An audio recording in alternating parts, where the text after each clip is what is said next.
300 കോടിയിലേക്ക് പോയിക്കൊണ്ടിരിക്കുന്ന ലോകയിലെ സബ്‌ടൈറ്റിൽസ് എപ്പോഴെങ്കിലും ശ്രദ്ധിച്ചിട്ടുണ്ടോ?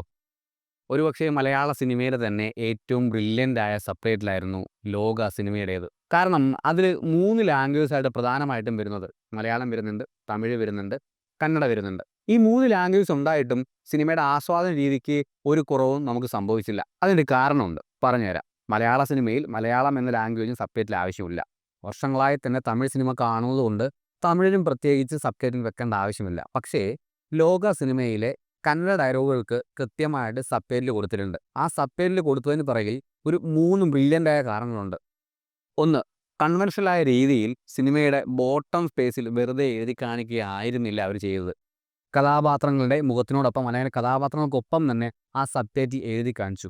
2, ആ സബ്‌ടൈറ്റിലെ ഏറ്റവും പ്രധാനപ്പെട്ട ഭാഗം അവരെപ്പോഴും ഹൈലൈറ്റ് ചെയ്യുകയും ഫോണ്ട് ചേഞ്ച് ചെയ്യുകയും ചെയ്തു. 3, ആ സബ്‌ടൈറ്റിൽ പൂർണ്ണമായും വായിക്കാനെടുക്കുന്ന സമയം തന്നെ ആ ഷോട്ട് ക്ലീനായി കൊണ്ടുപോയി. അതുകൊണ്ട് തന്നെ കന്നഡ ഭാഷയെ മറ്റൊരു ഭാഷയായി അല്ലെങ്കിൽ ഭാഷ മൂലം സിനിമയ്ക്കൊരു തടസ്സമുണ്ടാകുന്നതായി പ്രേക്ഷകർക്കാർക്കും മലയാളത്തിൽ തോന്നിയിട്ടില്ല. 100 കോടി അടിച്ചതും 200 കോടി അടിച്ചതും 300 കോടി നേടാൻ പോകുന്നതും വെറുതെയല്ല.